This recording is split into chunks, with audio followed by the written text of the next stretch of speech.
मंत्र विज्ञान में आगे आगे पहले से इंतजाम करके रखना पड़ता है। जो भी कोई परिस्थिति आने वाली है उससे अपनी कैसे बचत की जा सकती है। जैसे ही ठंड बढ़ेगी तो आप ये 2 दस्ताने रखेंगे अपने पास पहनने के लिए कि उंगलियां कहीं ऐंठ ना जाए ठंड के मारे। ठीक उसी प्रकार से आप मन के क्षेत्र में जब बढ़ेंगे तो वहाँ पर भी अगर कुछ ऐसी चीज़ें आती हैं कि जिनको आप अवांछित समझते हैं और उनसे आपको रोक लगाना है तो क्या कैसे रोकेंगे आप उसको।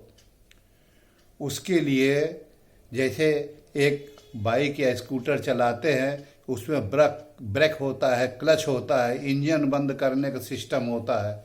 इसी प्रकार से मंत्रों में भी कुछ सिस्टम होते हैं कि अगर ज़रूरत पड़े तो आप उनको ब्लॉक कर दीजिए और वापस चले आइए। आप ऐसा ना हो कि उससे ही आप बहस करने लगें। ठीक वैसे जैसे भौतिक जगत में आप कहीं जा रहे हैं और कहीं आपका कोई एक्सीडेंटल ऐसा आदमी मिल गया कि जो आपसे बहस कर रहा है तो उससे 2 रास्ते लोग अपनाते हैं। एक तो बहस करने लगते हैं और दूसरा अपना कट के निकल जाते हैं, उसको बर्राने देते हैं तो आप निकल गए अपने टारगेट पे। तीसरा, अगर बहुत ज़्यादा बहस हो रही तो आप वापस बैक कर जाते हैं अपनी जगह पर, वो वहीं रह जाता है। तो मंत्र में आप कैसे करेंगे? अगर कोई और भी शक्ति आपसे आके टकरा रही है और आप उसको नहीं चाहते कि ये मुझसे इस पे उलझन पैदा हो तो आपको एक अपने इष्ट देवता का स्मरण करना पड़ेगा। और जब भी आप मंत्र का जाप करें तो एक इष्ट देवता को हमेशा दिमाग में बैठाएं और शुरू में आप मंत्र जाप करें कुछ देर, उसके बाद तुरंत अपने इष्ट देवता की छवि को मन पे लाएं और मंत्र को एक निश्चित जगह पर रोक दें। फिर मंत्र का जाप करें और फिर एक निश्चित जगह पर रोकने के लिए इष्ट देवता की पूरी छवि अपने मनोमस्तिष्क पे लाएं। ऐसे करने के बाद धीरे धीरे आपकी ये प्रैक्टिस हो जाएगी कि जब चाहेंगे आप मंत्र को बीच में रोक करके या मंत्र को पूरा संपूर्ण होने के बाद रोक के जो तरंगे आ रही हैं आपकी, उनको रोकने के लिए आप इष्ट देवता को अपने सामने पूरा ले आते हैं, जिससे कि आपके अंदर दूसरी तरंगे आ नहीं पाती और आप उन तरंगों से बच जाते हैं।